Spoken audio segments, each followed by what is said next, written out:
रुको रुको, ये क्वेश्चन सॉल्व करते जाओ। तो तुम्हें एक फंक्शन लिखना है to find out if a given number is a Armstrong number और नॉट। तो सबसे पहले हम लोग समझते हैं कि आर्मस्ट्रॉन्ग नंबर क्या होता है। वैसा नंबर जिसका कि sum of cube of it digits जो है वो इक्वल हो नंबर के ही। तो एग्जांपल से समझो, हम लोग एक नंबर लेते हैं 153। तो आर्मस्ट्रॉन्ग नंबर का मतलब क्या हुआ कि क्यूब ऑफ हर एक डिजिट्स का सम अगर उस नंबर के इक्वल है तो वो आर्मस्ट्रॉन्ग नंबर है। तो 153 के डिजिट्स के क्यूब का सम, तो 1 cube plus 5 cube plus 3 cube, अगर हम इसको जोड़े तो it will come as 1 plus 125 plus 27। तो इसको अगर हम ऐड करेंगे तो that will be equal to 153। तो इसको हम लोग बनाएंगे कैसे? सबसे पहले हम लोग एक फंक्शन बनाएंगे इज आर्मस्ट्रॉन्ग और उसके अंदर नंबर पास कराएंगे, जो भी नंबर हमें चेक करना। और इसके अंदर हम लोग एक वेरिएबल लेंगे, लेट्स से स्ट्रिंग नम, और उसको हम लोग जो नंबर है हमारा उसको स्ट्रिंग में कन्वर्ट करेंगे। क्यों? क्योंकि हमें चाहिए डिजिट्स का लेंथ, और उसको हम लोग एक और वेरिएबल में कैप्चर कर लेंगे नम डिजिट्स में, that is string num dot length. इससे हमें आ गया, अगर मान लो 153 है तो 3 आया लेंथ। वो इसलिए हमें चाहिए क्योंकि हमें लगाना है अब फॉर लूप।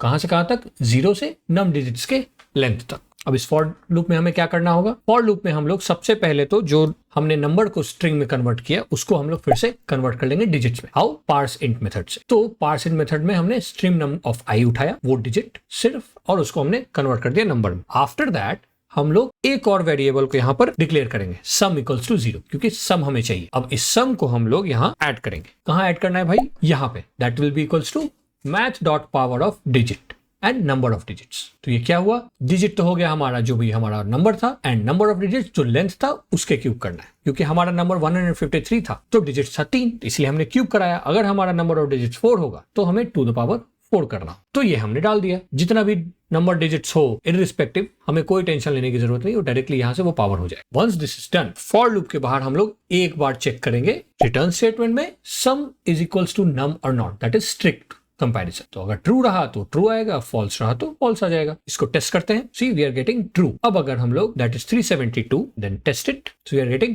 फॉल्स। तो अब आपको आर्मस्ट्रॉन्ग नंबर के बारे में समझ में आया हो। अगर अच्छा लगा हो तो do give a thumbs up. और इसी तरीके के और भी क्वेश्चंस को समझने के लिए, प्रैक्टिस करने के लिए चैनल को सब्सक्राइब करना ना भूलें। मिलते हैं next shot and all good.